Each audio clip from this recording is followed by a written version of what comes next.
Hello, everybody. Ladies and gentlemen, good evening and welcome to another fine, wondrous, amazingly bad, probably, episode of our luxurious mediocre, probably. film banter. It might be. We welcome you back to our old setting, We're but back to the old setting. 2.0. But this is, yeah, it's a little, or 1.2 if you'd like to say. We could do that either way. This is 1.2 being the original setting. The original Point setting. 2, you're right. 1.2. Yeah. Of course, Secaucus would have been 2.0. 2.0. But now we're back to 1.2. Because we are, in fact, in front of a screen here. You have the Incredible Film Banter logo up here. I'm just wondering if it's coming through as a red logo, and perhaps not, but that's not important. It could be. We're trying a little bit of an experimental thing tonight. What do you folks. think? Let us know in the comments. Let us know in the 2 or 3 people that are watching. And let us know what you think of our incredible backdrop here. It's a little blurry, unfortunately. We are going to be featuring some of our some of the images of the gallery of posters accordance with our films. I think we should get right into it. Let's go right into the MEG. We should. While the screensaver takes over here. The screensaver on my incredible thing has taken over. You want to go back to the MEG? Go back one. I know. I don't know why this thing did this. Back one more time. Okay. Is it pausing? I got it. You can hit the pause button. I'm hitting the pause button. We're good. There you go. All right. Learning curve tonight. This is our first film, The MEG. The MEG. As you can see, it stars Jason Statham. Yes. It His stars newest vehicle. Lee Bing Bing. Lee Bing Bing. Lee Bing Bing. Yeah. That's her. That's the beautiful woman. I know. Who is a part of Lee the Bing cast. Bing. She was very good. Never heard of her before. Me neither. But she's apparently a big star over there. I would not doubt it for a moment. She's lovely. She's beautiful. Lee She's Bing a decent actress. Yeah.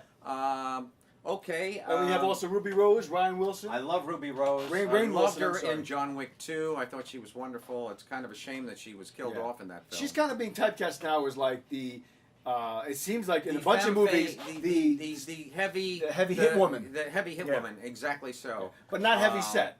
I think if they rebooted the I know what you're going to say. The Kate Beckinsale Underworld franchise. Is that what you're saying? Underworld? Underworld, yeah. If they rebooted that, I think she might. See, I thought you were going to say La Femme Nikita. Oh, well, that would be good. That would be or also known perfect. as Point of No Return with Bridget Fonda. Right. Which is a good movie. I love La Femme Nikita though. That's a Luc Besson. Film. His big break into American cinemas, probably. I have to say that no, his first was The Professional. That was after La Femme Nikita. Was it? La Femme Nikita was first. With Natalie Portman. No, that was The Professional. That's what I said. No, but I'm sorry, but La Femme Nikita was first. Okay, I guess you're right. Yeah, Professional was I think 94, and La Femme Nikita was I think 92. Let's talk about this film. I went and saw it last night. Yeah. I was dreading seeing this. I wasn't dying to see it either, but I saw it last week. Okay. Yeah. I have to say I was very disappointed in this movie. Okay. I thought as a piece of entertainment, I thought it was. I thought it was fair. I thought it was the poor man's Jaws. There was no great characterizations going on in this film. I just kind of, I didn't even want to go there. I didn't want to be there, but it was torture to sit through for me, I have to say. I was very disappointed in some of the aspects of this movie. This is about a giant megalodon, it's called. It's a dinosaur shark. Basically prehistoric shark, yeah. Right, and it came out of, see now here they should have the pathway of the earth. I know, it came out of a kind of a hot shooting stem, like a porthole. Well, they're saying in the movie, from doing deep sea drilling, they opened up an air vent where this thing came through. Right, but it was super hot. I mean, there was like lava coming out of it. Yeah. And somehow the lava counteracted the frozen aspect of this thing. Exactly, it was frozen in time, yeah, exactly. So the film is basically what we're going to see in a movie like this is the shark itself. Exactly. How is the shark? Is the shark big? Is he frightening? He was pretty big. Yeah, pretty frightening. It's a PG-13 shark movie, you know. Correct. It's not gruesome. It's not really scary. There's like there's one jump scare in the movie where all of a sudden it just pops out at you, and maybe you jump for a second. Yeah. It's a very kind of watered down shark no pun movie. intended, but absolutely watered down. You know, one thing about these kind of films that really do irk me. Oh, your TV screensaver. You know, there must be a way to reduce that. You could probably turn it off. The screensaver, yeah. I'm not sure how to do that. But, we'll just have to keep doing it. How annoying. Technical difficulties tonight, folks. Well, just go back to the MEG. Okay. Yeah, I don't know. Well, we'll have to keep our eye on it. Okay. Well, we only have a few minutes, though, before it's going to go back to the Oppo screen. Drag. We're sorry about that, folks. Hopefully, Mr. Picard might be able. I got to keep my hands away from the front of the screen. Yeah, I'll fix it. All right. A lot of disappointments in this film for me. I mean, if you're going to have a megalodon shark, let's have this shark do some amazing stunts and so forth. This thing is. I forgot how long it is. I think it's. I don't remember the 90 size. meters It's or something. something big. Outrageous. It is. I mean, the average shark is about 8 feet to 10 feet long. Yeah. And this thing is like 9 times. I think that they said size. it was bigger than I don't want to say the Titanic, but one of those big, giant cruise ships. Oh, really? And I think there was a scene where they did a comparison. Oh, okay. I think there wasn't there? Might have been. Where they showed how big it was on screen. I don't know. I probably fell It's asleep big. at that point. I did fall asleep, I have to admit, for about 5-10 minutes of this film. But, the one thing I really hate about these kind of films, first of all, is the fact that the shark is always able to pinpoint that one guy who's hanging off the boat, That's who's what they floating always in the do. water, Jason Statham. Here, this big, giant boat is right in front of this shark. You'd think that would be the target he would see and go for it. No. What always happened in this film? He went under the boat all the time. There's only once. He sees it as food. It's something in the water. He thinks it's food. Yeah, that's why. He would see. I mean, first of all, he's not going to want to eat a boat. We had one of the scenes in the film is them showing up at a scene where the boat was destroyed. It was destroyed, but I don't think he was trying to eat the boat. Well, maybe he saw somebody jumping on the boat. Doesn't matter. Maybe it's like lobster. It's what's inside the boat. Exactly. It's the meat inside that he was going for. My view on this kind of a movie is, it's a guilty pleasure from the get-go. We know that. Guilty pleasure for who? I'll be honest. For anybody who hasn't seen Jaws, for anybody who hasn't seen... Yeah, but you go in there knowing all those movies. Deep Blue Sea, Orca, Deep Blue Sea, much better take on the... that was a fun movie. That was a fun film. And then you got the underwater aspect. They have an underwater base, facility like Leviathan, like Deep Star 6, The Abyss. Those kind of things. That was kind of cool in a way. I like the that opening aspect of bit it. when they go down and they're going to the drill Yeah, site that and was so cool. forth. That was kind of interesting. I thought... and the little camaraderie between that whole gang of people down there. Yeah, they're and then all they all family. basically get killed off except... Well, there's a few that live. We don't want to say who. The one Chinese guy from Heroes, the show Heroes. Well, let's not give away spoilers. It's only at the beginning of the film. I know, but we don't want to give things a deal. But you know what it is?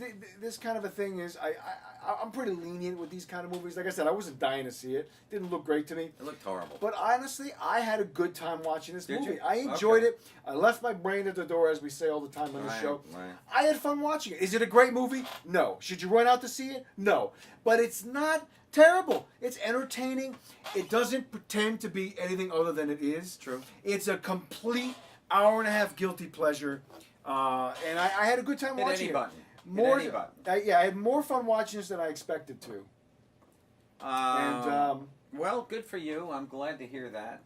Here's another film we'll be watching later, as all these films we'll be reviewing drag. Shortly. But yeah, this is a showcase of what we're doing today, guys. This is the showcase. This was a bust, huh? It could have worked.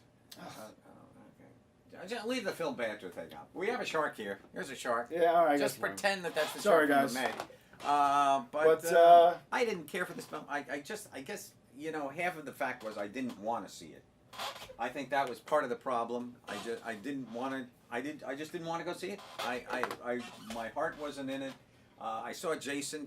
I like Jason Statham. Statham. There's no but I really prefer him on the ground and doing his action scenes. He was very limited in what he could really do on this boat. It was. He did a lot of staring, a lot of angry looks. There was a lot of just, because we're on a boat, it's a claustrophobic kind of a feel to me. But it wasn't a good, scary claustrophobic. There was no tension in this film. There's no tension in this film. There was no fear in this film. No, because it's PG-13. They kind of kept a distance. Jaws was PG-13. No, PG-13 didn't exist back then. It was PG. All right, PG. There you go. It was more R, honestly. Well, it was at the end of Jaws. Very violent. That was 1,000 times more horrifying and bloody than this. To me, this film just went nowhere. I thought the cast was the throwawayable. But we're going to get more because it was a huge hit.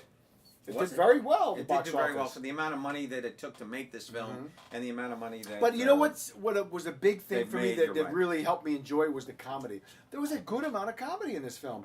I thought Rainn Wilson was great. I thought he almost stole the movie for me. Oh God, he was a lot of fun. He played the corporate guy. He was irritating. He was just a pompous ass. Oh, see, I like that part. I enjoyed him. No, I didn't care for him. It was directed by John Turteltaub, who's done a lot of comedies. I thought the comedy element was a good part of this film. I think it might have not even worked as much. Shouldn't have been had a comedy by any not means. the This should comedy. have been a tense movie about a shark. And then we're deprived. We have helicopters all over the place. We should have had the shark leap up and grab a helicopter. No, nothing. There was so many missed opportunities in this. I think they could have made a great film.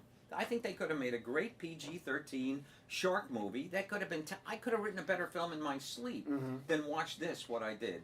You've got Jason. You've got a nice little cast going on there. But they shouldn't have been the focus of the film. The shark should have been, and the shark was underused, in my opinion. We had a lot of dead Probably space. because of CGI. They probably said, Maybe. "Here's your budget. You can't have as much shark as you want." I mean, Maybe there you go. that's probably the simple answer right there. Yeah, right. And, The and I best think part of the film for me was when at the very end it said Finn. Finn. Yeah, Finn. like Well, in Finn. France. Yeah, Exactly. Yeah, exactly. But Finn also was pretty funny. referring to the Finn ending. Yeah, Finn, it was shark, Finn, blah It blah. was blah. fun, tongue in cheek. That was good. I just didn't care for this movie for me. I'm happy to I let it would go. still say check it out on video. Don't run out to see it. Waste of time, but it is a big screen film in essence because you're talking about a big giant shark. If Let's you have a move on gift to our card, next go one. see it. Let's move on. I'm gonna thumbs down for me. All right, I'm Big, gonna give big it. no. I'm gonna give it a yes, Oh. mildly, because it was It entertaining was for me. torturous For me, it was for me. entertaining. I thought they I think torturous is a bit much. underused it. I mean, this is just mental masturbation. 100%, and I knew that going in. But it wasn't. There was no guilty pleasure that had me wanting to see the next frame of film. In essence. I enjoyed it. Well, I can't say I did. I mean, there was no fear, no tension, no great moments of blood, guts, and I just. All right, moving on. He just- hated it. I really didn't. I can't say I hated it. I did stare at the screen. There's a big giant rectangle of light in front of me in a movie theater. There was nobody in the theater. There was maybe 2-3 other people. Let's get right onto our next BLACKKKCLANSMAN. film. Let's do BLACKKKCLANSMAN. Spike here. Lee's latest I saw efforts. this film today. I gotta say, I probably, right off the bat, enjoyed this more than any Spike Lee of recent memory for me. Okay. And I haven't seen everything he's done. I mean, but it almost didn't even feel like a Spike Lee movie. But then the ending comes, and there's almost like some preaching at the end, Little documentary footage. which is necessary given right. our times. I understand. But I was very entertained by this movie. I was Were you? surprised how much I enjoyed it. I didn't love it, Okay. but I thought it was a 3-star film. I agree with that. I thought it was a little long. They could have trimmed some time. Absolutely. But it was 2 hours well and about acted. 15 minutes long. Mr. Denzel Washington Jr., this is his son. Right.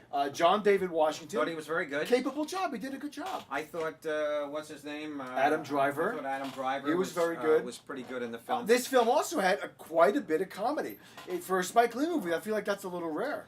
Well, There was a lot of comedy. I was surprised. once again, I have a different feel about that, and this was it. The best part of the film for me was when we have a guy. I'm not even sure who played him, but the guy who actually played Stokely Carmichael in his new name, Kermay. Oh Whatever yeah, it him. was. That Scene in the that film was great. to me was awesome. He's a very inspirational black leader in that scene. Precisely. That's the guy that was in. He was in Straight Outta Compton. Okay. He was in the reboot Oh, that's of right. He 24. played Dr. Dre. He did, and he was in the reboot of 24. Dynamite. Yeah, he's that good. scene Yeah. was the crux of that's more or less the beginning of the film. Yeah, I have his name here. He's I good. loved it. He's I very thought good. he was Corey Hawkins. I- He's a very good actor. That scene for me represented what this film I thought was going to be. Yeah. I thought this was really going to be an infiltration of the Ku Klux Klan by It was very different than I thought too. a black man who was utilizing his voice to communicate with the Klan, Yeah. but then sends Adam Driver as his avatar, if you will. See, I didn't know anything going I into this didn't either. movie. I I thought didn't that was either. kind of interesting. I thought it was interesting, but to me, after that opening scene of great intensity and that great speech, I wanted to go out and start fighting Whitey myself. I know. It was good. He was so uplifting, and it wasn't just to black people, that speech, that Stokely Carmichael speech. It was to all people. We have to believe in ourselves. We have to fight for ourselves. We have to fend people off. And, of course, it is more of a personal statement to black Yes. folk everywhere, and certainly in the light of times of the day where men and know, women yeah. of the black persuasion are being murdered, and black men are being I know. killed by Every day. by white Doesn't stop. officers on a daily basis, and brutality beyond belief. Yeah. So, but for me, after that scene, this movie just became. Now, Spike Lee has a very light touch. Anybody? Spike Lee has a light touch very often. He has a few intense moments, such as "Do the Right Thing." She's Gotta Have It is one of his first film. I thought it was an outright comedy. I love that film. Jungle Fever was Annabella Sciorra and Denzel. No, it wasn't Denzel. Was it was. In Jungle Fever? Yeah. Are you sure? I'm almost sure. I remember it being them. I'm pretty sure. I didn't realize it was Denzel. Yeah, I think that was Denzel's first time with him. But regardless, this movie then became a mild kind of a comic thing. There should have been tension. We have a guy, Adam Driver, who's infiltrating the KKK. Once again, very much like the Meg, there was no fear, there was no tension. There was such a comic lightness going on. There was a lot of that, in the texture of the film and the canvas of this movie. I just felt that Spike backed off. It's almost like somebody gave a little threat to him and said, "Spike, you can't be too intense now. You can't cross that black-white border too much. You might influence people to actually go out and start rioting." And I felt that was a wasted time. I felt that this film could have been important. It could have meant something, and instead, I think Spike took the easy way out.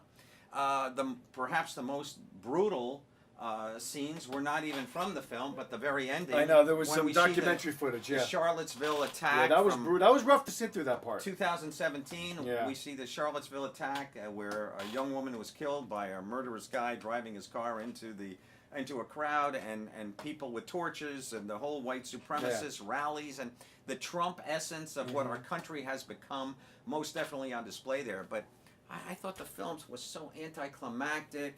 We have a bomb kind of thing about to happen. I thought that was a good sequence. I liked that. I liked it, but it just turned the film very. Some of the white supremacists I thought were well cast. The one guy, Felix, he's like a Norwegian actor. He was really excellent. good. He was good. Topher Grace, interesting choice to play David Duke. I don't know if I would have cast it the same way. He was a little too light. He was very light. Yeah, very light. Too light.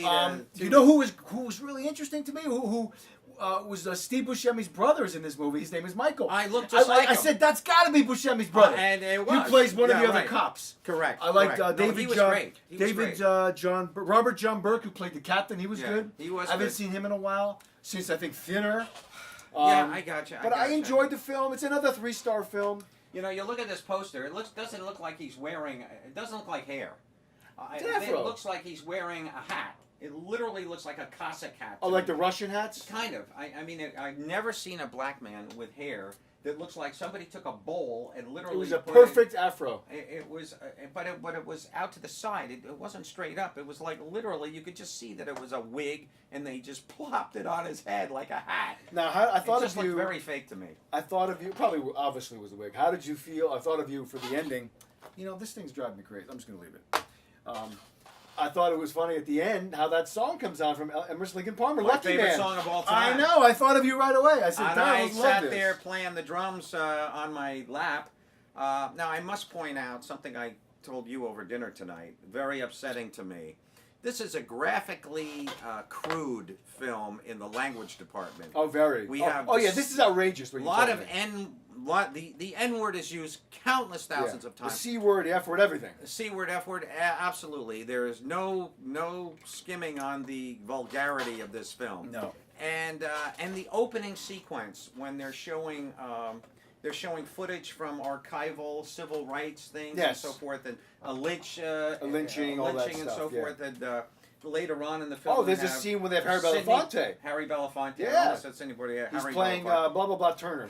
Right. Nat Turner kind of thing. Not Nat Turner, but somebody like that. Turner the name is Turner. And feathered and hung and eviscerated. But I sat next to a woman who brought her 4 very young children. That's outrageous. And I'll tell you something.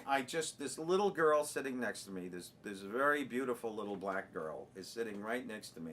I just wanted to cover her ears and her eyes during those scenes when they're calling, the monkeys and the black monkeys. And you were saying all the kids were what, under 10? Very young, right? Well, they were all 5, 6, 7. There was not That's one irresponsible kid. at that There might point. have been one of those children that was over 10 years old. And this little girl sat there, and to ingest all this brutal kind of just talk about black people as being monkeys, as being animals, and to shoot them like dogs, and It broke my heart. It broke my should. heart to have these children sitting next to me. I gotta be honest. It was affecting to me. I just feel like that's extremely responsible. There's a time and place to teach kids about the culture. That's too young. Yeah. That's too young. Yeah. They're too little. But I agree. It is what it is. But the film itself needed severe tightening up. It wasn't. They could have cut 25 minutes easy out of this film, Yeah. but you know, it just wasn't tight enough. The film just didn't have enough guts. It didn't have enough. There was no tension whatsoever for me. I thought Adam Driver was very good. I liked his low keyness. You know, I thought he played that part the best. I thought he was perfect. I thought everybody was perfect. Everybody was well cast. Denzel Jr. was. He was I good. thought he was excellent also. I liked everybody. The young woman in this, Laurie Harrier. Oh, she was very good. I thought she was beautiful and wonderful. She was very good. I liked the relationship that was brought by many of the characters. I just thought that the script needed severe tightening. That fat guy was funny. The fat white supremacist. Oh yeah, he was kind of entertaining. Well, where's he from? I've seen. I have to look him up, but yeah, I gotta look him up. His name is in some horror film or something. Yeah, he's been in about. His name is it's a foreign name. Yeah, I knew him. No, it's not a foreign name. That's somebody that was in the Meg. It's in here somewhere on my list. Yeah, he was good. He was okay, and he was comical at a certain moment or two. But once again, when he did bring comedy to the film, it distracted from the inner core tension of what we should have been seeing there. And I was disappointed. I just let it go. Yeah, just let it go. We may talk about this in another few minutes or so. But did you like the film? You liked it? Yeah, I liked it. I didn't love it, but I liked it. I was surprised because, you know, I'm not really the world's biggest Spike Lee fan, to be honest. Nor am I. You know, and I don't know why they set this film in Colorado Springs, Colorado. Because that's where it all happened. I realize that, but why didn't they do a scenario from Louisiana or Alabama where the Ku Klux Klan really is happening? But I don't know if there was a story of a black Klan. You're talking about just fictionalizing the location of the true story? I'm talking about fictionalizing the whole film if need be. I know this was taken on a true segment, but I mean, if you're going to present something, obviously it was done in a fictional manner anyway. Well, yeah, there's liberties obviously somewhere in there. Liberties taken here. I just felt that this film could have been something important. It could have been something really. It could have meant something specifically in today's time when we have a Donald Trump, when we have people dying out there on the streets from white officers, etc., and black officers too are killing black. I know. You know, this is not a. There's no segregation when it comes to murder by the police in this. So. But I don't think there's enough in this storyline to change the world. You know. Well, okay, so a guy infiltrated the KKK.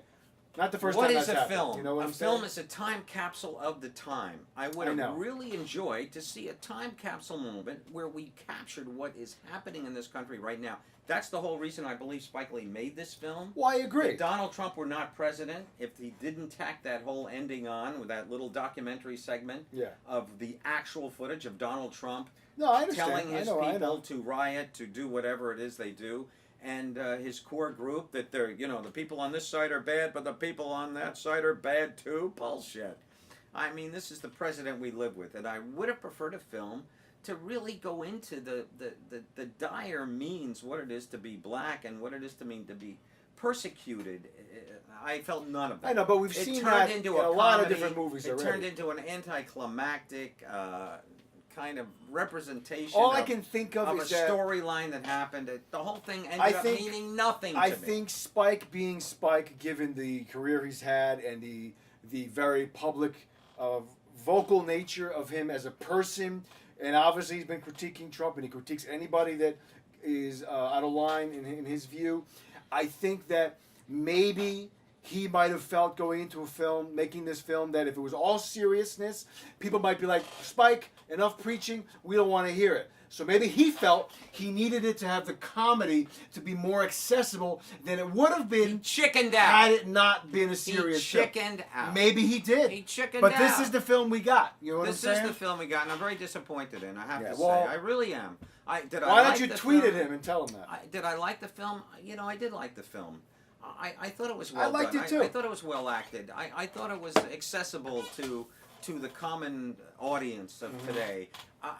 The comic essence of it, though, the comic overtone, almost ridiculousized. I know that's not even a word. It ridiculed the very story that it was trying to bring to us. I think there was whatever serious nucleus of a thought that was in Spike's head.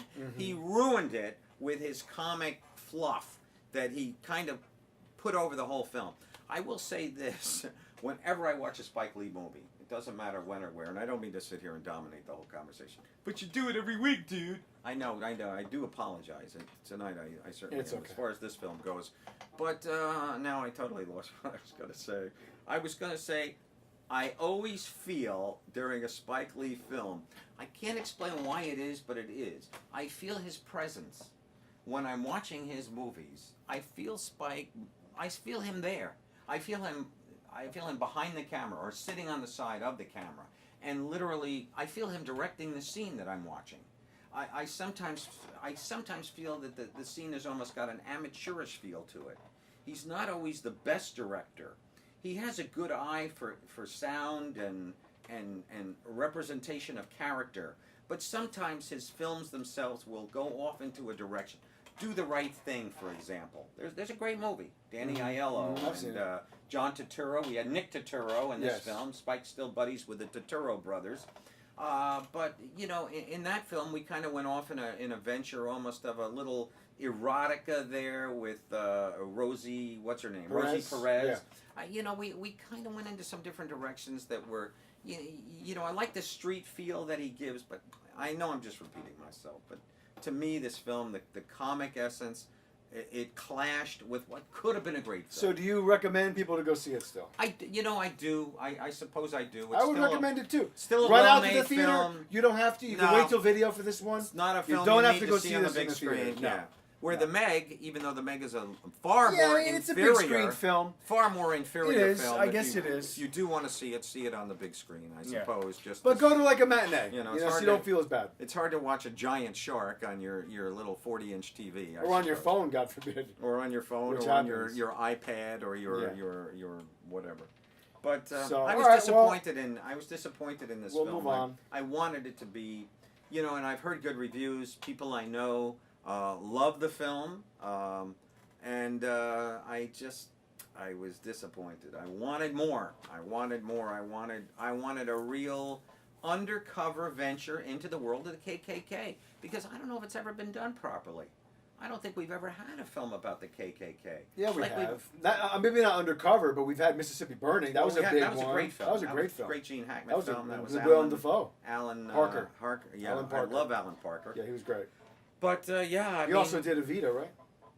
Alan Parker? He did The Wall. He did. I think he did Evita. He did Evita. Yeah. Yeah, but regardless, I always liked Alan Parker. He did Fame, I believe. Wasn't that him? I think he did too. I think he did Fame. He didn't do a ton of movies. He also did Midnight Express, I believe. Yes, and that was written by Oliver Stone. You're correct. Sure. Yeah, that was a good film. I love that film. Great film. Brad, what's his that's name? probably my favorite of his films. Yeah, that's a great movie. It's a John great, Hurt, love that. spectacular. It's a great film. Better book though. Yeah, much better well, book. Most of the time, that's yeah, the the case. book was frightening, and you could really feel the you know, the heart and soul. But okay. All right, so 8th Grade is the Next new film film. is 8th Grade. The next film, Bo, written and directed by the comedian Bo Burnham. Bo Burnham, I love Bo. Love yeah, his he's stand-up. great. His music, his routines are both musical and comedic. He's a They're very performance. smart. He's a performance artist. He is. He's no very, question. He's a very astute kind of a guy. Yeah. He's very observational of our culture. Very bright. And he criticizes the Super culture smart. very sharply in Super his smart. work. Yeah, he's great.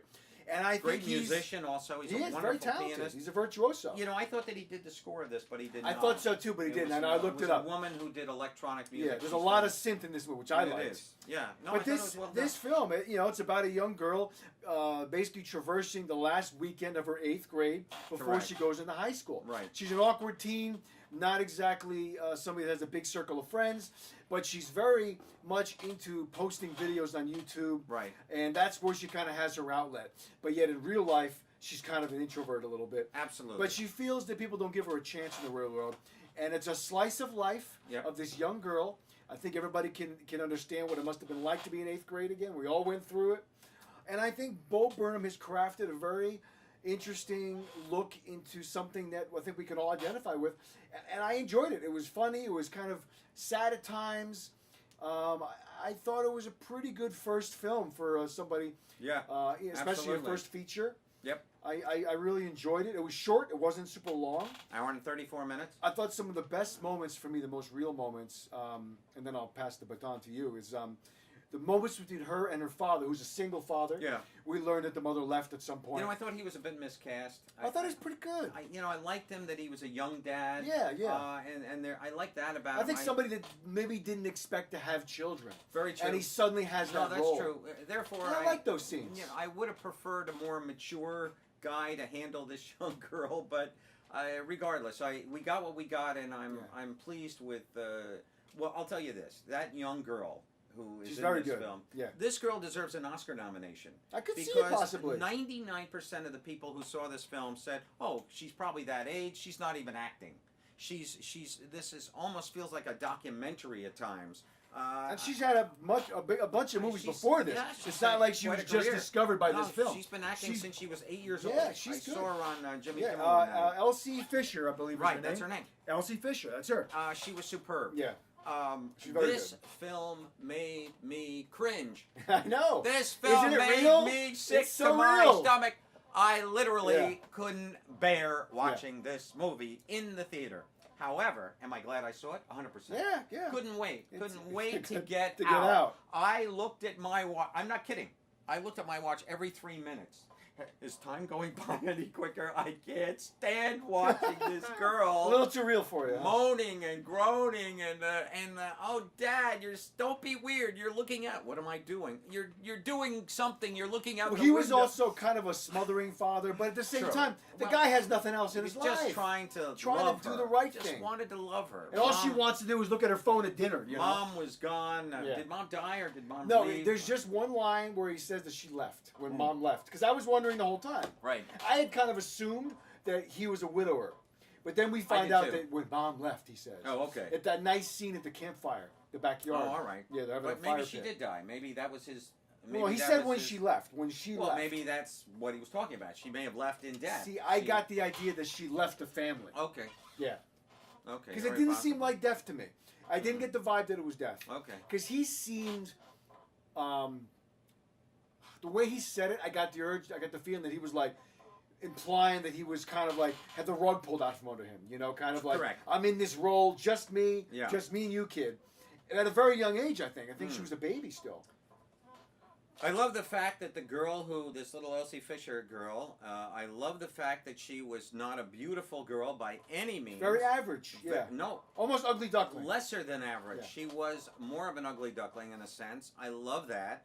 I love the scene, the awkwardness of a pool scene where she shows up. I know, that was very real. She's got this tree trunk body, and she walks in with this horrifying yellow bathing suit. The only one with a full-piece bathing suit. Yeah, right. Everybody else is these hot little chicks running around and playing little funky, flirty water games with the guys and the girls, and everybody's just being, you know, kind of hip and cutesy. And there she is, this awkward walrus in the pool, and we just have this...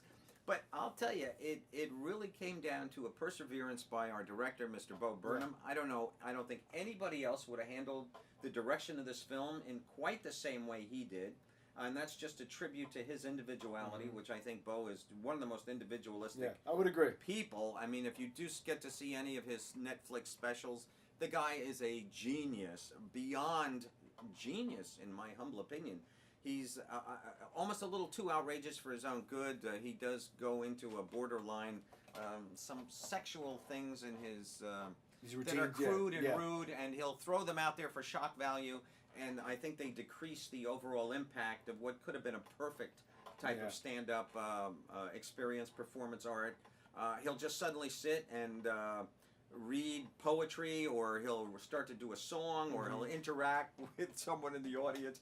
Hilarious. He's outrageously spectacular to me. But and then there are elements of humor in this film. Yeah. You know what I loved? Definitely. I loved the, well, I want to just let them know that this is not just an awkward, serious movie. There's comedy a little bit peppered in. Well, I love the moments where whenever, it's more towards the beginning of the film, the first few times she sees her boy crush, the popular kid. Oh, yeah. It cuts into Goes this on really slow motion but dramatic music. Well, we've seen that before in other films. Yeah, but I felt like it was very acute in this one. Yeah, where we go into that slow motion. Yeah, it was fun. I think even in Fast Times at Ridgemont High, Obviously when Kevin Kline's wife jumps off the diving Oh board. yeah, Judge Reinhold sees her And through Judge the window of the Reinhold's bathroom. watching her, and he's kind of, choking the chicken. Yeah, he's choking the chicken down there. He's slamming the ham, so to speak, or choking the salami. But yeah, I mean, we've always had that envision of the beautiful girl or beautiful guy in this particular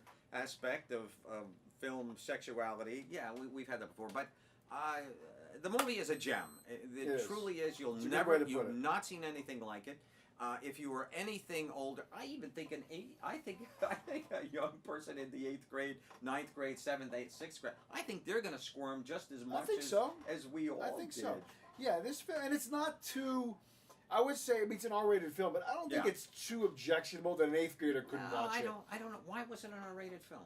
I think it was, though. I think there was some language. Oh, I don't think so. I think there was. I'm pretty sure it was rated R. Was it? I think it was. Oh, well, check that. I mean, there's no section. Oh, no, yeah, there were sexual references. Remember when the popular kid is asking her, do you do this? Do you do that? Oh, yeah. She's like, I'm really good at doing that. Yeah, do you... Before she understood what she was even saying. There was a BJ reference there. Yeah, no, it's got some language, but other than that... But I don't think that was anything. It's rated R, though. Is it rated R? It's rated R. God, yeah. I don't understand I had a feeling. It shouldn't be rated R.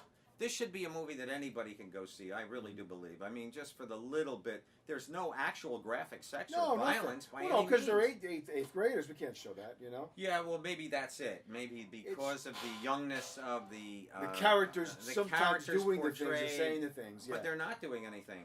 No, but sometimes when the way the ratings board works, which is kind of crazy because they're all these puritanical people, like the official ratings board. Okay. If there are things involving minors, whether it's language or cigarette smoking or drug use, they almost judge that on a more severe level than it is if it's with adults. And so a movie might get an unjust R rating because of that. Well, fair enough. You know, that happens. In this movie, it's all... I've seen a lot of ratings where it says, rated R, blah, blah, for blah, blah, blah, all involving minors. They'll say that. Oh, okay. So that could be might why. Be it. No, you have a good point there. I mean, look at that movie, Kids. I was just going to bring up Kids. Which is the perfect double feature to see what and that movie is obviously a little bit more intense. Well, that's an X-rated film. Almost, yeah. No, it is X-rated. It's got sex, it's got language, it's got drug graphic use. sex. It's got graphic. Graphic? Well, Ken Park is more graphic. Well, Ken Park is. But I don't think Kids is as graphic in terms of nudity, but there is sex. It seems to me there's a lot of Kids sex is like a going documentary. It's brilliant. I know. It's a wonderful Check out film. Kids if you haven't seen it. Oh my God. Larry Clark, I believe it came out in 94, 95. A brilliant filmmaker. And he hasn't done anything since years. No, he made something in 2011 it's been or a while, so. Has he? It was a horrible Went film. under the radar. It was a kid skateboarder living in a town, and he had, I think his sister had tattoos. Yeah, it was called What's Up Rockers. There you go. Which I didn't see. It was a horrible film. Because you told me it wasn't good. It so wasn't good. Yeah. It wasn't good. But, you know, I'll see anything that Larry does. I just think he's brilliant. I think Ken Park is a brilliant film. I agree. You know, there are some I can't watch it as much as I can't, but... It's a hard film. It sticks in your craw. There's some really brutal stuff. Some really brutal stuff as... it's just the nature of his beast. You know what's a great movie Bully? he did? Bully. I was just going to say. You took the words out of my mouth. Well, I mean, he's only Bully is amazing. He's only made a handful of films but they are so poignant. And Kids so, and Bully are on par to be his two best films. Truly. Bully is a tough one to sit through. That's also a graphic movie. And that's Nick, what's his face? The kid who kind of went... Nick Stahl. Nick Stahl. He went kind of missing for a little while. Remember? Yeah, he was living on They Skid couldn't Row. find him. Yeah. They didn't know where he went. He became a massive heroin addict. He did. And he just completely kind of left life. I haven't seen him since Carnival. I don't know and what I think happened to him. Skid Row was after Carnival. Well, Carnival... Well, truly, he was in Oh, wait, Carnival. no, he was also in... he was in the one of the Terminator movies. The final one. Part 3. I think it was part 3. Yeah. The one with... Schwarzenegger's last one before he went to the governorship. The blonde... Claire Danes. No, not Claire Danes. Claire Danes was in Terminator 3. Salvation. No, we're talking... Nick was in the one with... Terminator 3. Because Salvation was Christian Bale. So and Terminator... The second 2 was Edward Furlong. We saw that. Yeah. Now, I'm talking about the one with the blonde girl. She was... in real life, she's a lesbian. Beautiful girl. I can't think of her name. I'm almost because sure Terminator 3 was Claire Danes and Nick Stahl. Terminator 3. Yes, and the Terminator itself was a woman in that one. And she was the woman, the blonde I'm talking about. Yeah, that was T3, but she was the villain. What's her name? Oh, I don't remember, but I know what you're talking about. Yeah, that's I her. thought you were saying that his love interest was No, somebody no, else. no. No, the female actress. I know who you're talking about. Yeah. She's actually, I believe she was a model. She was a the model, one that was right. in Blood Rain. That movie with Ben Kingsley was directed by Paul W.S. Anderson. Oh, okay. Yeah, her And name she's was great, it's yeah. on the tip of my tongue. Yeah, she was. Christina Loken. Very good. Yeah, something That's like it, that. Christina Loken. And that was the terrible. Yeah, she played the Terminator. Yeah, she did. Yeah. Female Terminator, which is okay. But No, that it was movie was alright. horrible because wasn't good. that was Schwarzenegger going, "Talk to the hand." I hated that. Oh, that was and he had the little flower sunglasses. Yeah. That was an abomination. That was stupid. But anyway, we're digressing from 8th grade. We are. 2 huge recommendations. 2 big yeses for Absolutely. 8th grade. We'll Very make you good cringe. I sat next to a very large Italian man, Yes. wearing his shorts and his and this man snored almost through He the slept through entire. it, huh? Oh God. Well, I can't say I blame him. You know, I mean, he did wake up for the near about the last third of the film. I think he kind of woke up and I kind of snort like a hog just coming out of some kind of a strange sleep arrhythmia. But he was kind of entertaining in his own right. I had his. But literally, I squirmed through this entire film. It's a squirm-inducing film. And a good friend of mine, of course, had said to me, that is the true beauty of this film. Yeah. As that all the baby boomers, etc., we all just are so uncomfortable. Yeah. And it's true. And it's just that. But it's the awkwardness of that age, and I didn't even think most 8th graders, to be honest with you, I don't even know if they go through as much awkwardness as this girl. I also think for the average kid in 8th grade, the girl's experience in this film, I think, is more something. I don't want to say it's just women because men can go through that too. The girls who were the normal girls in the film. Yeah. I think that's that the girls that aren't in the clique might have a tougher time than the average guy that's not in the clique. Unless you're one of these guys that's got some kind of physical illness, not illness, ailment, like if you're very overweight, with a lot of pimples. Okay. I think the average girl might have a tougher time in some of those early years than some guys. Believe me, for me, Well, girls I know do. 7th grade was the worst year for me. I was an awkward Was it? 7th grader. Okay. I was a little heavier in 7th grade. That was a rough year for me. But things Yeah. got better each year.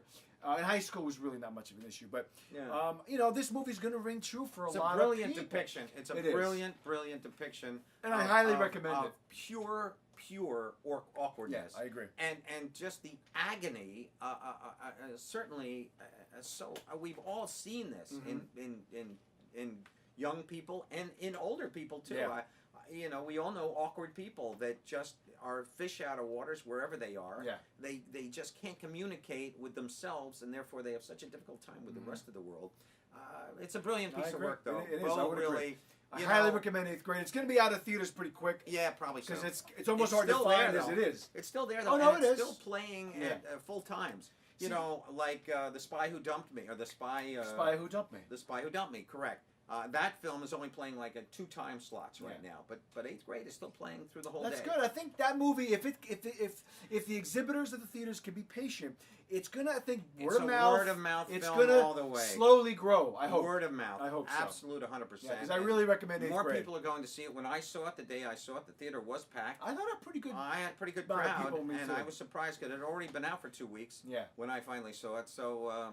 Let us move on. What's So our we're next gonna move film? on now. So we're gonna do a bunch of films now that are streaming, but a lot of them are newer. So we have Book Club, which you saw. I didn't see I this. did see Book Club. Let's do this one Book pretty Club was briefly. just in theaters maybe 3 months it's ago. on Amazon. You can watch It it. is indeed. Diane Keaton. We have Jane Fonda. Jane. We have Candice Bergen. We do. And we have Mary Steenburgen. Mary Steenburgen, who I have always adored. She's fantastic. She's just one of the true loves of my I life. think she's wonderful. Yeah. I just adore her. There's a wonderful innocent quality. She was in a movie many years ago called it was not Harold, and it was two guys, and it was a heist movie, and she won an Oscar for that. She did. film. Yeah, you're right. She won I Best forget the Supporting name, but I know what Actress. you're talking about. Yeah, it was a heist film, and it was she was wonderful. I'll pull it up for you. She kind of played an awkward. She had to Yeah. go strip for money, and she was great. But my favorite movie that she was in, she did a film called Malcolm McDowell, who she then married. It was called Time. I didn't know she was married to him. Yeah, married to Malcolm McDowell for a few years. I think Now she's Mrs. Ted Danson. She is and has been for quite a while. But this movie, I believe, was called The Time Tunnel. No, it wasn't The Time Tunnel. It was no, it was Melvin and Howard. Melvin and Howard. That's what she won the Oscar She won the for. Oscar for that. 1980. This was called Time for Time, I believe. Just look up Mary. Go further down. Time After Time. It's not Ragtime, is it? No. Okay, I'm gonna say. No, that's Elizabeth. What's her name? But no. I'll pull it up right now. She did a film with Well, Malcolm. I'm on her filmography, so. Wow, she had 103 things. Time. What year was it? 90s? I'm going to say 70s. 70s? Okay. Yeah, 78, something like that. All right. Time After Time. Time After Time. Oh, it was her correct. second film. There you go. Very young. Melvin and Howard, her third film. Beautiful movie. That's a good early run. Yeah, and David, oh man, the guy from David Morgan. No, David. He was in The Omen. He was in Titanic. He played Billy Zane's right hand man. With Oh, the gun. yeah. David. I'll pull him up. Yeah. David. We just saw him in something recently. Anyway, He was in Twin Peaks. We're digressing. Was he in Twin He was, Peaks? what's her name's brother? Are you sure? What's her name? Not Penny Pig Lipton, the other one. The one that ran the mill, bought the mill. Her brother in the show, Okay. right? David Warner. Warner. David Warner. I think that's it. David Warner. Yeah, he was in Twin There you Peaks. go. There he is, right there. Okay, my error. He played what's her name's brother. Well, he has a great decapitation He's good. scene in The Omen. If you ever want to see a really one of the Nice one, some great deaths in the Omen films. I've never seen the them. first. Oh, good. I know of them, but I've never seen them. Spectacular. Yeah. The second one, just death, like Cool. Final Destination kind Cool. of thing. Yeah, wonderful. But anyway, let's get But back. did you like to, book club? Basically, it's about a bunch of I senior loved ladies book club. who read Did not 50 expect Shades to. of Grey, and they Exactly. basically give a sexual awakening, basically, Exactly. right? Well, you know, Kind there's of. a lot of this. Basically, you're watching this film not for the storyline. The storyline is about four women. Yeah. They're all becoming involved with men. They're all getting their ovaries in a wetted, moist allotment, if you will, because they're all very turned on by this book. Yes. And there's a lot of sex jokes, a lot of fun innuendo. You're basically there to watch Jane Fonda, Mary, Candace, and Diane Keaton Yeah. in just magnificent form. These are four actresses. This is Andy Garcia's in the film. Craig Nelson's in the movie. Don Johnson's in the movie. There's just a warmth about this film. Richard Dreyfuss too, right? Richard Dreyfuss shows up. A big makeout scene in a limo with Candice Bergen, which just is ridiculous. And I like Richard Dreyfuss. I hear he's a horrible guy to work with. Heard He's that a too. real pompous son of a bee, but.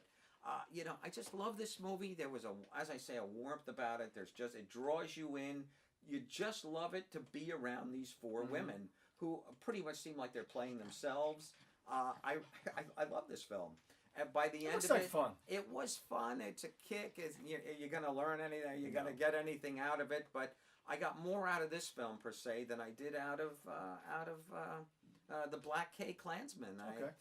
Fair enough. And that's not a fair analogy. They're two separate types of film, but you're just watching pros do what they do brilliant. Exactly. Yeah. That's what you're watching. That makes sense. I can see that with And that it's cast. just- yeah. Everybody is magnificent. Great. I have to say, I love the film. Good to hear. I loved the experience of being with them. Yeah. I didn't love the movie. The movie is absurd and silly and stupid and dumb and thoughtless and yet there's a warmth and that's so important to me. Well, I'll be honest. I wasn't really interested in seeing it, but now you maybe want to see it. I love them. I love them. I just love them. I mean, that's it. Case closed. Next film. Well, we're going to move on. We're going to cover, also on Amazon, you can watch it, Beirut, starring John Hamm, Rosamund Pike. This is a political thriller. Yeah. This is based on true events. John Hamm is a guy who has worked for various diplomats to handle basically solving problems. Yeah. And so he's in Beirut. He's trying to take care of, basically trying to find a CIA operative that has disappeared, but it's somebody that he used to be good friends with. Correct. And so, again, this is one of those political Middle East movies. If you don't like those kind of movies, you're not going to probably want to watch Beirut, but this one... I'm going to disagree with that, but go ahead. Really? I don't know, because some people get tired of the genre. Like, for me, I'm a little tired of Iraq war films, so I might not run to see that. Yeah. But, however, I love political thrillers. I love political dramas. Yep. This movie, I could see the comparison a little bit to Argo. There's some elements of the backwater channels, the conversations behind the scenes. This has the bureaucracy, like Dean Norris. He's Absolutely. a bureaucrat. Well, we who I always always have that. enjoy seeing him. Absolutely. But this was a pretty good movie. I think it's a solid 3-star film. I John think so, Hamm too. is a very good, capable leading man. I liked him. Yeah. I liked Rosamund Pike. She's a tough operative in this film. Yeah, absolutely. This She's his connection. Yeah, and, she is. We don't know if she's good or bad. He's basically. also a loose cannon. Correct. He's a guy that's kind of like, well, I got nothing to lose. I don't want to be here anyway. Yep. He's kind of there against his will. I enjoyed this film. Absolutely. I enjoyed Me it. too. It's a I solid recommend film. Beirut. Yeah. I love the ending. I just Yeah. thought it all came together. It comes Great together very tension. well. It's an easy watch too. It's an not easy- boring. Exactly. It And moves. A lot of great just people talking Yeah. real kind of dialogue. I agree. thought it was a beautifully filmed movie. Great editing, just great look to it. It's feel got a to good it. pace. Had a good, just draws you in very easily, very Yeah. quickly. I'm very proud that we get to see John Hamm. You know, we've seen him in so many comedies, and most of Exactly. the comedies he's been. Although I did love him in Baby Driver, I will say He was that fun in he that. was great in that. But he did that film with our wonderful Wonder Woman, Miss Gal Gadot. Yeah, he did a film with her about Keeping Up with the Joneses. outrageous Yeah. Joneses across the way, and you know, I gotta say, He's versatile. He's versatile, but you know, I thought he was great in Mad Men, which I have not seen. Me neither. I do. Need I haven't to, wanted to watch it. You know, I haven't. Maybe really, one day. I know, true. I'm way You in know the back why? burner for Because me. AMC and our culture in general was like pushing it on you. Like if you weren't watching Mad Men, like what's wrong with you? You know. I know. So I have to be ready. Like The Wire. When The Wire was on the air on HBO, I wanted nothing to do with it because they Really? kept pushing it on us. Okay. You know, The Wire. Have you seen The Wire, though? Well, I watched it about 5 years ago. I was watching it. How was it? Excellent. It's Really? amazing. Oh, I should. It's an go watch it. incredible show. Everybody I know It's loves a slow build. It's the most in-depth procedural show you'll ever see. it. Really? But it's brilliant. Now, Breaking Bad was kind of slow at the beginning. Not like The Wire. The Wire right. is a slow build. You So got to it's a give it time. Character. The main character is played by Dominic West, and he's excellent. Really? He plays a guy named McNulty. Yeah, people I He know. is a just adore perfect the cop, show. and it's a great Adore show. the And then show, each yeah. season is a different element of the Baltimore drug business. Oh wow. And it Is it a changes its violent show? focus. Is it violent? Not like brutal violence, but there's violence. People Yeah. are getting killed. Okay. A lot of stuff in the show. It's There's not like sex. Breaking Bad though, by any means. No, it's different show, but it's a great show. It's Yeah. it's so well done and so perfectly precise in its execution. Really? That they teach this as part of the curriculum at criminal justice programs. Wow. This is part of the curriculum. Amazing. You have to watch The Wire. Wow. Now I don't know how many schools that's part of the curriculum. Yeah. But I've heard that it's part of a curriculum, at least one place. Interesting. It's a great show. But back to Beirut. It's a really solid movie. Wonderful. I enjoyed it. Yeah, I loved it. I I'm so liked glad it. to Check see it out. John Hamm. I think he's Me a too. great dramatic leading man. He's good.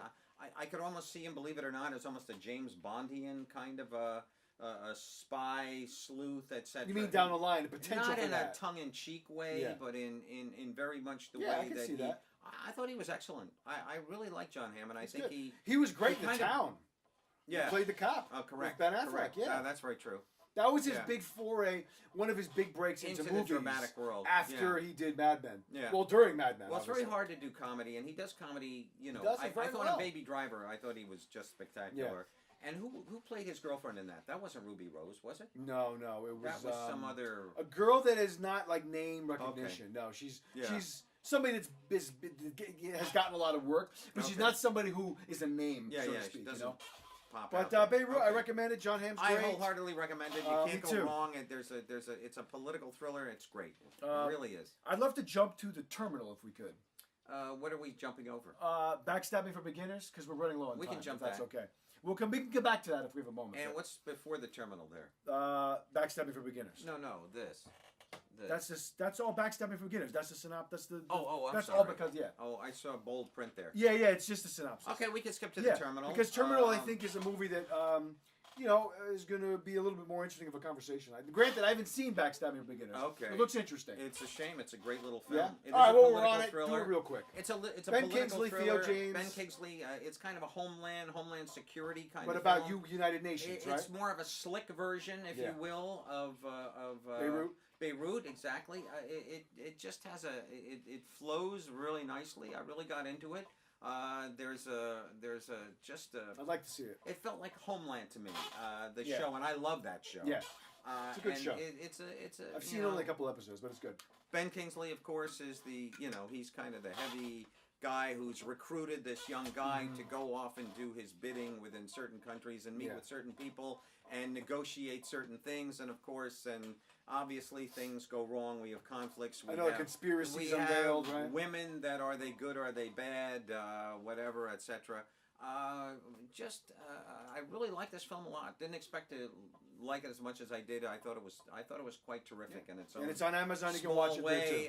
It could have been a big. I could easily have seen this gone to the cinema and being in theaters. Okay. I thought it was that good, but it didn't, and it hasn't. So see it on Amazon. It's certainly worth your time. Cool. There you go. Also on Amazon. Bad title though. Lousy. It's not a great backstabbing for. You know what this with this title? It sounds like a teen like sex Firm. comedy or No, something. To me, it sounded like The Firm with Tom Cruise, like a business. See, film. when you told me the title, I thought it was going to be like a sex comedy or something. Like No. these two girls are fighting over this guy, backstabbing God, for beginners. No. That's kind of what I thought. No, I felt it was like the what was that movie with Ben Kingsley and Gervasi, Giovanni Ribisi. Giovanni Ribisi. They did a movie together. The Coal Room or something. Well, Giovanni Ribisi did Boiler Room. But Boiler Room. That's a Wall Street movie. Yeah, that's a But Wall Ben Street Kingsley's not in that. No, I said Ben Affleck. You said Ben Kingsley. Oh, I'm sorry. Ben Affleck, yes. I meant Boiler Ben Room. Affleck. Yeah. Ben Affleck, Boiler Room. Yeah. I thought that's what Backstabber was going to be. I thought it was going to be kind of in that All right, vein, so that kind of a thing. business, All the right. firm where, backstabbing, I see what you're business, saying. backstabbing kind of, thing. But this was different. But All right. Anyway, it is what it is. But I like the film quite a bit. Okay. Next film, The Terminal. So Let's go to it. Terminal, got not Margot the Robbie.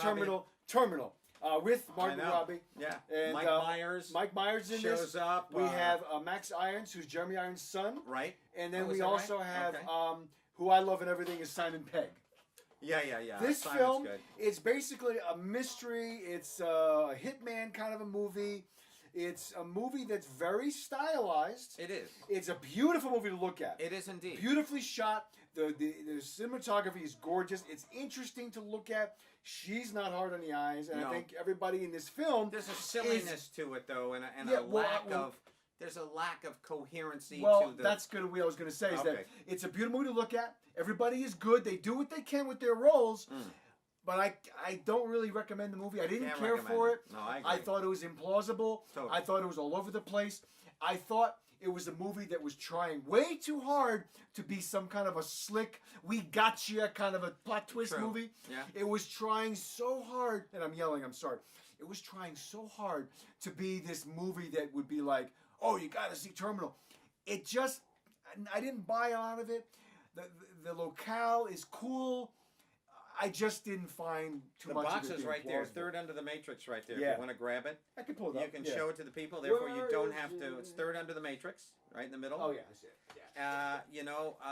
The beautiful- There it is. The lovely Margot is Margot Robbie. basically the star. We have her She as is. twins. This is in her this movie. Yeah. Well, that's a twist that you just gave away. Spoiler alert. But regardless, It's that's not a great film. I can see why it didn't hit theaters. Absolutely not. It's just it's almost garbage. It's not really, a good fucking And movie. I have to I'm say sorry. this about it too. I saw the film. I fell asleep during the first part of it. So did I. I fell asleep 20 minutes in. I had to rewind it. Exactly. I had to Yeah. watch it over Yeah. again. It just really, it's very bad at holding your interest. Yeah. I did like. I wanted to watch. I wanted to like it. Me too. Because the imagery from the trailer, it's like, wow, that looks awesome. It's so good, and Yeah. I liked Mike Myers showing up as. Yeah, he was you kinda know, fun. We don't see Mike much. Too it's much, Too yeah. bad. And when we do, I feel like he's Mike. always in makeup.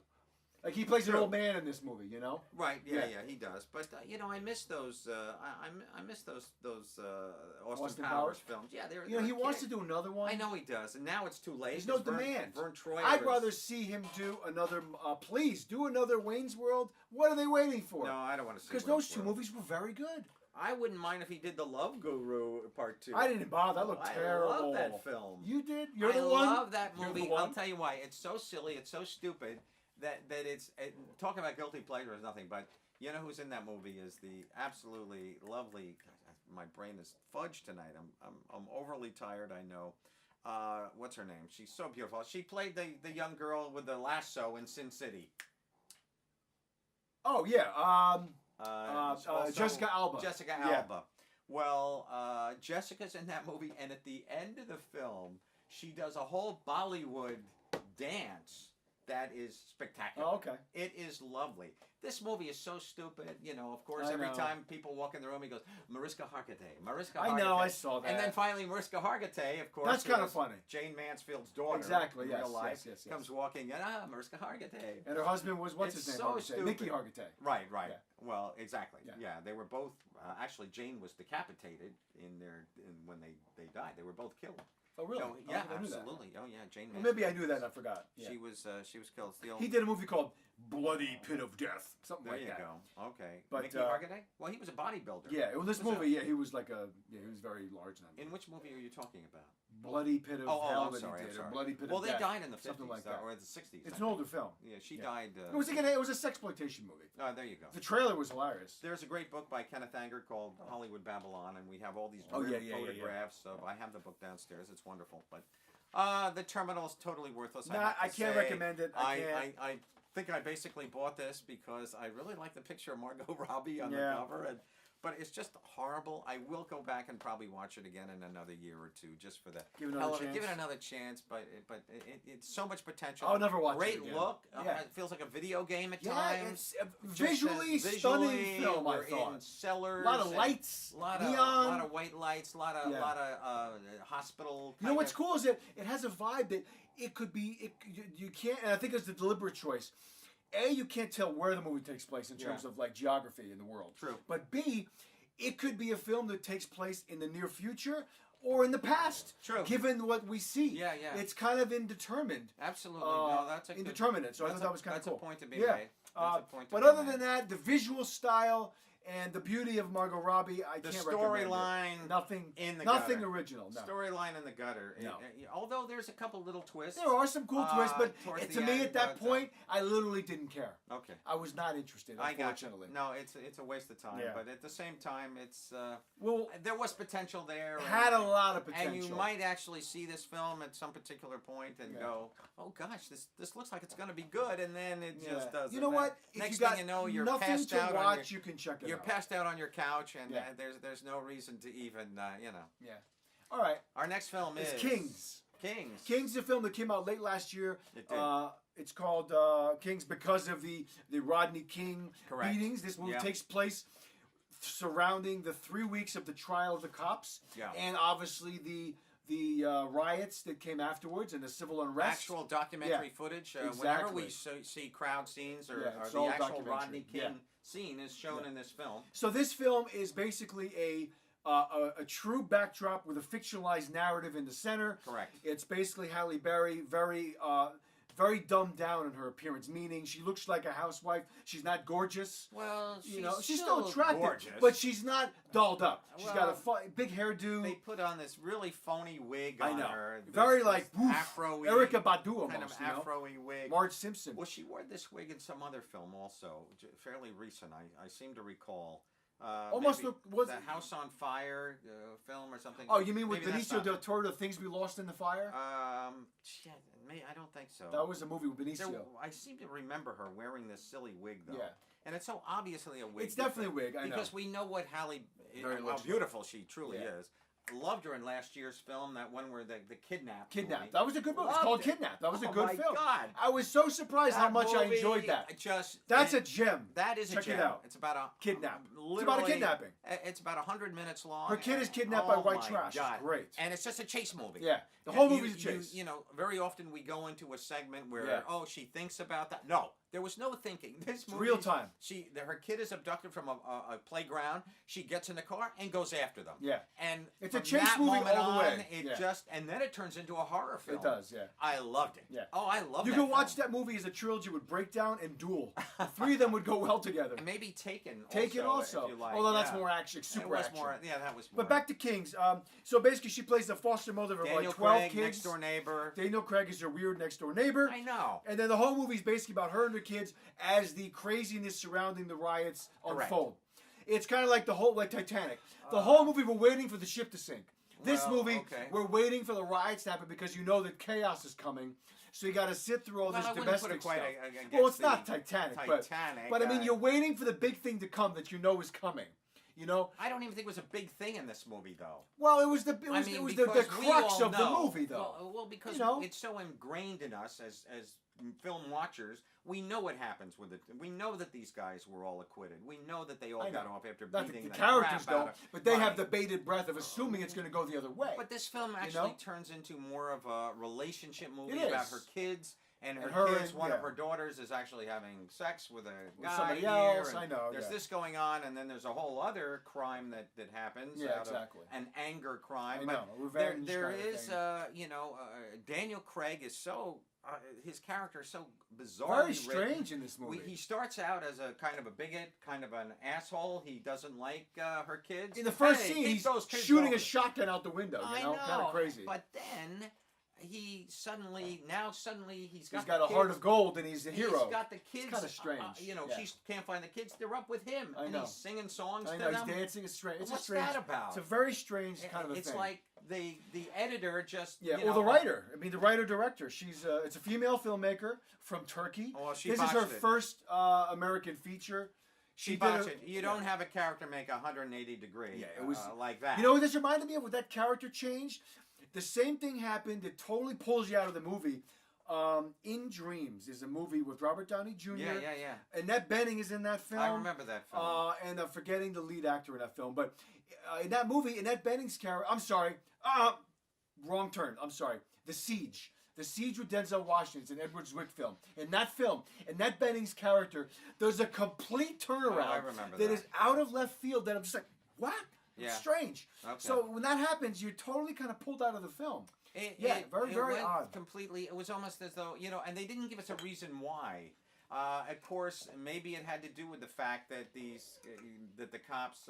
We don't find out that the cops got off till Right at the end. That's when everything kind of right comes at to a the head. end. Yeah. Yeah.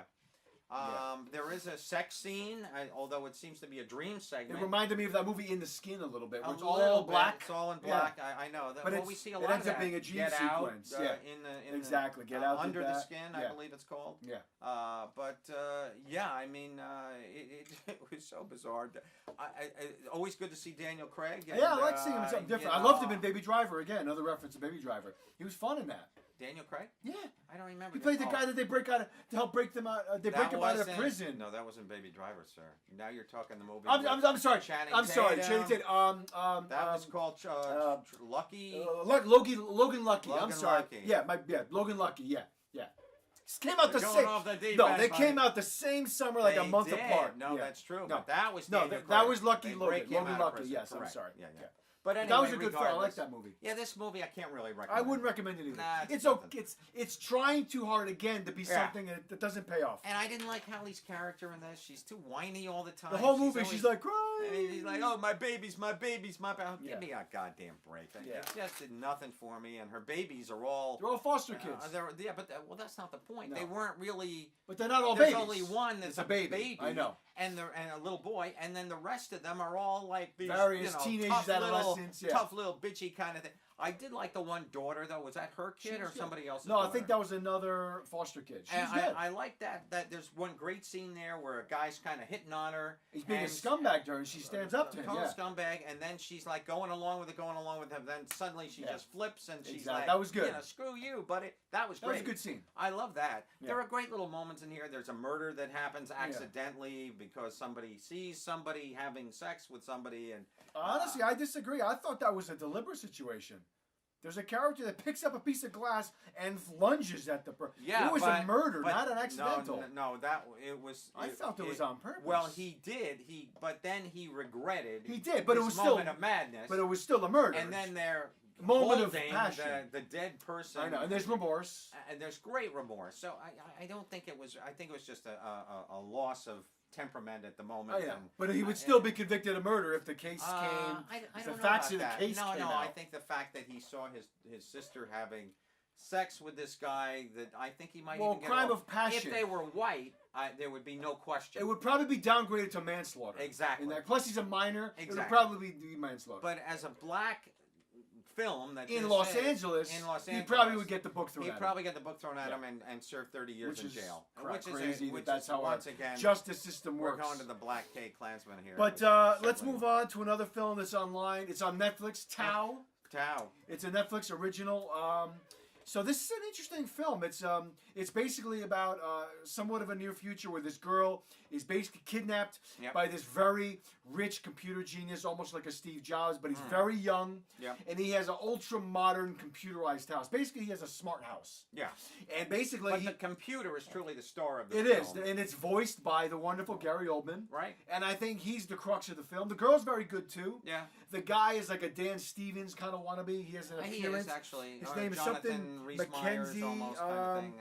His name is, I'm sorry, I was totally wrong. Ed Screen. Never heard There of you him. go. Never heard him, but he looks so similar. He does to, yeah, has to a those Dan guys. Stevens Yeah. look or a Jonathan Rhys Yeah. Meyers or whatever. You know, just This is not a great film, but it's a worthy film. I enjoyed it for I what enjoyed it was. it too. Yeah. I thought Gary Oldman was great. It I was thought fun. it was a bit silly at Yeah. times. A little bit. I- Predictable, implausible at times. It was indeed. But Well, obviously. but I mean, it was the fun. computer has total control of every aspect of the house. She then turns Manipulates him. I know? like the way that It's kinda happened. Fun, yeah. That was kind They of develop a friendship. Well, it's all due to the computer's intelligence. Yeah. That this guy has created a computer that has now become a Frankenstein, Yeah. literally, and that is able to turn on him and to overtake its own intelligence to outmaneuver, outwit, and to almost murder his creator. Yeah. It's that whole Frankenstein in a It was nutshell. kind of a cool. You know, way I thought they the handled girl. that. I thought she was good, but it's at the same time I think they got a better actress that could have done her part better. I think if they had maybe like a Jessica Biel or something, or a younger Jessica Biel, or just somebody with a little bit more backbone to the character, I think it would have. I thought she was good. I thought she was good. She reminded me of a little bit of Yvonne Strahovski, who was in Dexter, which you didn't see. Oh, okay. But she's in a bunch of things now. I think she's All in right. that show on Hulu, The Handmaid's Tale. She looked like a young Virginia Madsen to me a little. You know, if she wasn't such a big star, it would have been cool to see Alicia Vikander in this movie. There you go. That would have been good. But I she's don't know a little. if she would have worked though. I don't know. Maybe if it was earlier in her career. Possibly so. But yeah, nevertheless, I would recommend Tao. It's I an thought easy it was fun. watch. It's an easy watch. It's Hour on and a Netflix. half, It's whatever. on Netflix. It's a very visual film, visual yeah, fun yeah. film. It's got. It's almost he almost has the computer has a HAL quality from 2001. Absolutely. Well, Yeah. that was the whole Obviously, yeah, that's an obvious reference there. But it's kind of a big eye, very often staring with at a triangle. Yeah, it's kind of cool. Yeah, it is kind of cool. I don't know if I can recommend the film, to be honest with you. I think it's kind of a fluff, throwaway piece of work. You can watch a lot worse though in Netflix. You can indeed. When you take their low bar for their original movies, this is one of the better ones. I thought they're not all great. Most of them are not good at all. I still don't think I can recommend it. You wouldn't though. recommend it at all. I know. Well, I'd recommend it lightly. Yeah, lightly. It's I'm a not 2.5 saying run out and It's a 2.5 see it. star film. It's not a 3-star film for me. No, I would say 2.5 is fair. Yeah, 2.5 is fair. But can I recommend a 2.5 star film over other 3-star films that are No, out there? but you could watch worse on Netflix. Yeah. That's kind of what I'm saying. Well, you know? yeah, You could. You can sit and watch,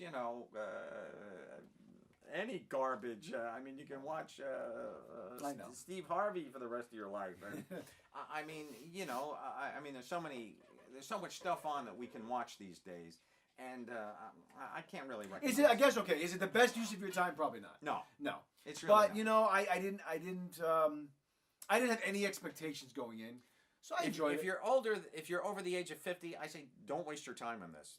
There's probably something better out there for you to watch. If you're under the age of 40, 30, 20, I'd say watch this. You know, it's a good movie to put on in the bedroom when you're organizing your room or folding laundry, or if you're packing for a trip. Well, put this movie on. That's not a big compliment, actually. It's kind of No, but it would be a good use of this type of film if you don't want to waste valuable time. I say put on CNN and watch. Maybe you want to decline in- escape the Trump bullshit. Yeah, but I said, well, I don't know. These days, I'm enjoying the Paul Manafort I and know. Michael Cohen world.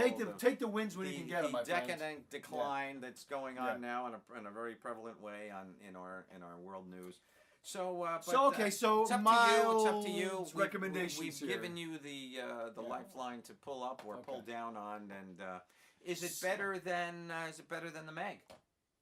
I probably enjoyed the Meg a little more. Did you? I think so. I Okay. think I did. Yeah. I don't know. Because of the comedy aspect for me. For me, I like the comedy. Really, I didn't find much comedy. Oh, I thought there was a lot. I laughed quite a bit. That Did film. you? I did. Okay, Yeah. I didn't laugh too much. I truly But didn't. I'm gonna move the show along because we really. Okay, what do we got? I Anything say in left? the interest of time, we either end it now or you do a quick review of either your Deadpool's deluxe edition Oh, that's easy to or do. you do your anti-porno movie.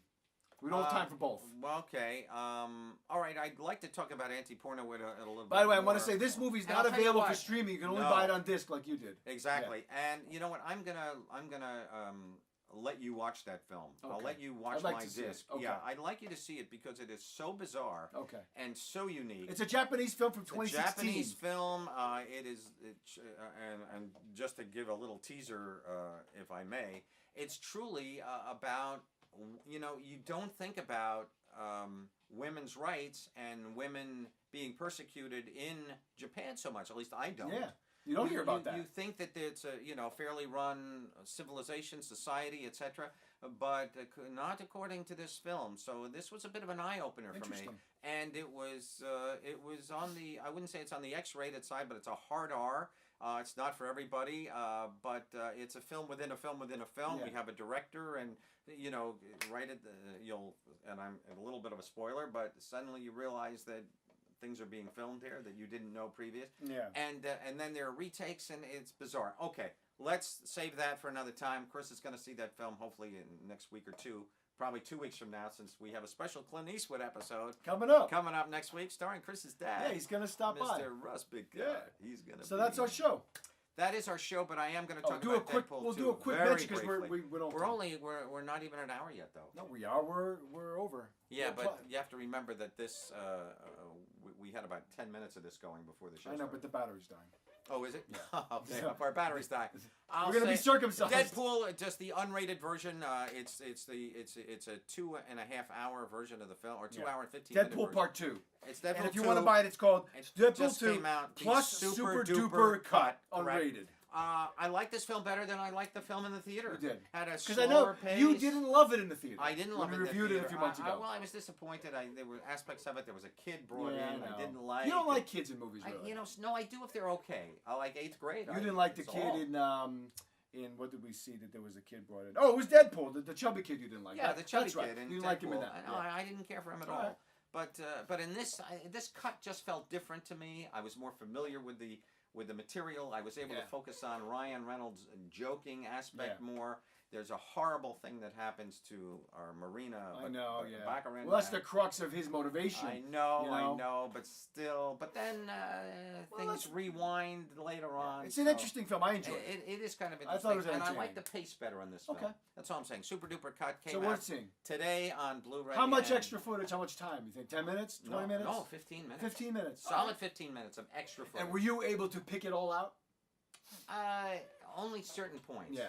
It looked like the beginning was a little bit longer. And a lot of times it's like an extended 10 seconds of a scene. You know? no. Sometimes it's not a lot. No, I think there was actual moments there that you'll... I researched that thing we were talking about the other day, the director's cut that came out a few years ago of Devil's Advocate. Oh. And I researched it. There's really nothing in it that's different. It's about 7 minutes longer, though.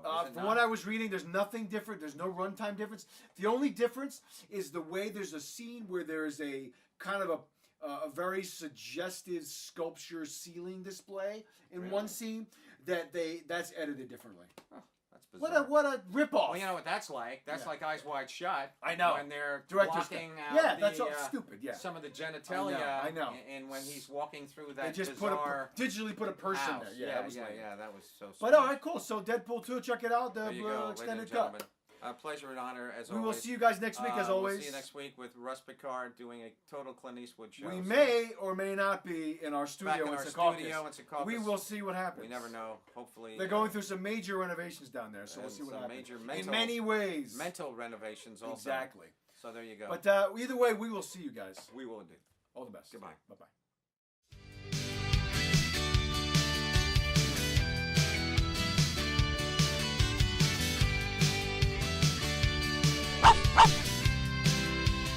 Road. Yeah, below going down. Yeah, Mr.